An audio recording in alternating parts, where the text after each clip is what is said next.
Hello, this is Rory with the Love Chat, and today's topic is identity crisis. Now, this is video number 188. If you have a question you'd like for me to consider featuring on the Love Chat, please write it in a comment below, and if you enjoy these videos, I'd be so very grateful if you'd subscribe and hit like. Thank you for that. Also, if you'd like to do a Skype coaching, just visit my website, thelovechat.net/coaching. Now then, a relationship identity crisis. This usually happens after a breakup, and your partner's walking away from you, and you basically don't know who you are without them because your identity has become so intertwined with this person. The activities that you used to do alone have become the activities that you both did together. The friends that were yours have become the friends that are ours. And so it can be hard to know what to do after a relationship because it feels as though you have literally lost half of yourself. Part of you just up and walked away. And so we call this a relationship identity crisis because you were so used to being a package deal. And now basically half the package is gone. Even more to the point, it can be difficult to know that the things that you used to do with this person will still cause pain. Maybe that one restaurant that you pass on your way to work. You look over and remember a time where you both were at that restaurant together laughing. And so now even your memories are not your own because they are shared with another person. And now that you don't have that person, all you can do is think about how much life sucks and how you feel empty. The things that used to give you joy don't give you joy anymore, either because you just simply don't enjoy them or because they evoke a memory of somebody who used to be in your life.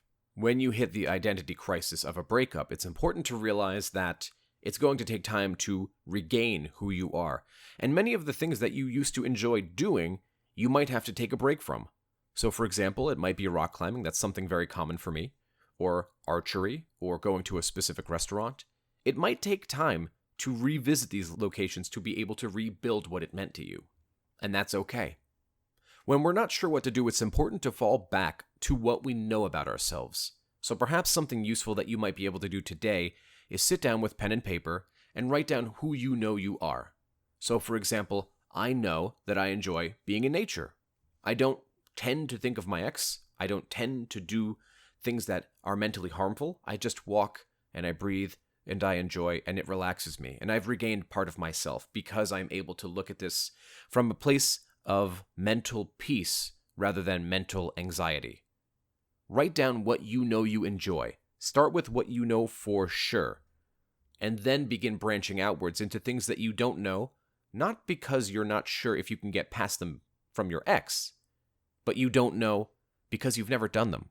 In other words, try new things, meet new people, volunteer somewhere, go to a restaurant you've never been to, call up a friend you haven't seen in a while. It's important to remember that when you want to recreate who you are, when you want to recapture who you are, the first step is to go to places that you can say for sure. The second step is to go to places you were never sure of to begin with. Recreate who you are in the image of who you want to be. Do you want to be somebody who's physically fit and who enjoys fitness and healthy living? Then create that.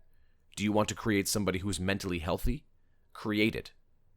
Do the things you know that work within that.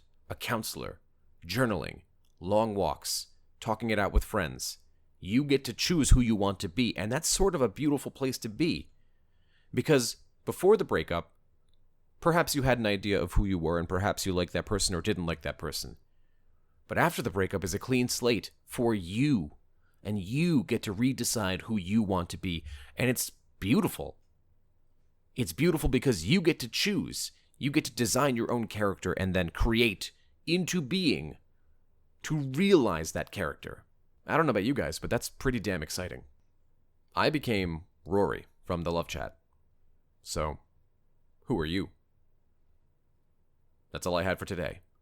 If you found my video helpful, I'd be very grateful if you'd subscribe and hit like. Please leave a comment below and tell me what topics you want me to cover in the future. Additionally, if you'd like extra videos every week, private live streams with me, and free giveaways of my book, just visit my Patreon. Patreon.com/thelovechat. Until next time.